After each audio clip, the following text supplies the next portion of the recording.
Teka-teki jasad wanita di dalam boks plastik di Medan, Sumatera Utara akhirnya terkuak. Korban dihabisi oleh seorang pemuda di kamar penginapan karena menolak melakukan seks tak wajar.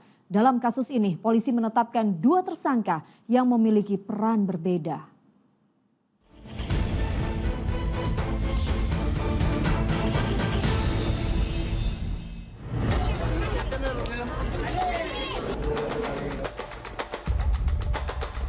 Tenang.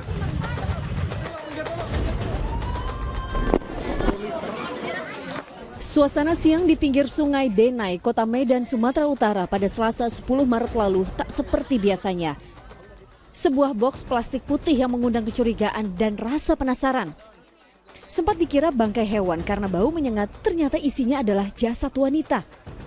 Jenazah wanita muda itu ditemukan tanpa busana, terbungkus karung dan selimut berlogo waralaba penginapan. Tanda tanya pun mengemuka. Warga tak habis pikir siapa yang tega membuang jasad. Seorang warga mengaku melihat 2 pria berboncengan motor menaruh boks di pinggir sungai. Salah satunya mengenakan jaket ojek online. Setelah menaruh boks, keduanya pergi meninggalkan lokasi tersebut. Satu kereta, 2 orang. Boncengan. Mayat. Ternyata setelah udah kami cek, kami buka itu boninya, ternyata itu mayat manusia.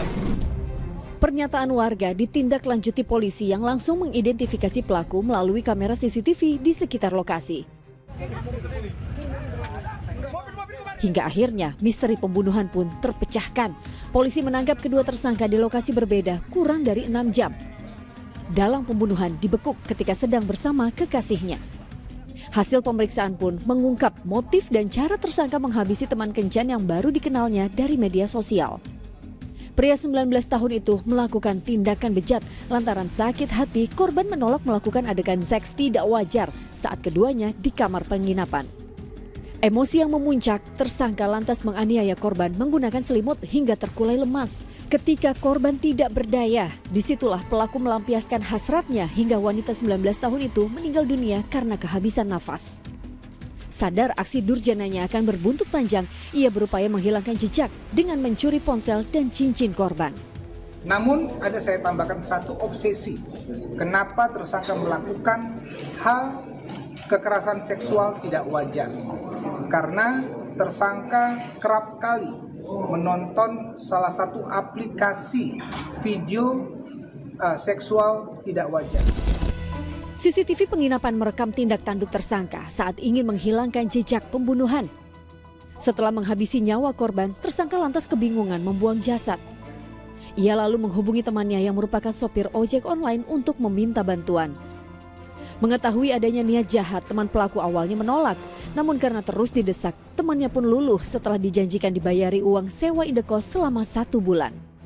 Terbungkus karung dan selimut, jasad korban kemudian dimasukkan ke dalam boks plastik besar. Rencananya korban akan dibuang ke tempat lebih jauh, bukan di pinggir sungai karena dinilai terlalu dekat.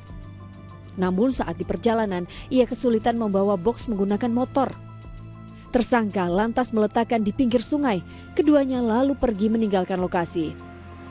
Tak berselang lama, kedua tersangka kembali lagi dan berniat membuang jasad itu ke sungai. Namun karena warga sudah ramai berkerumun, 2 remaja itu mengurungkan niatnya. Nasi telah menjadi bubur, akibat ulah kejinya mereka terancam hukuman 15 tahun penjara. Muhammad Hamdani melaporkan dari Medan, Sumatera Utara.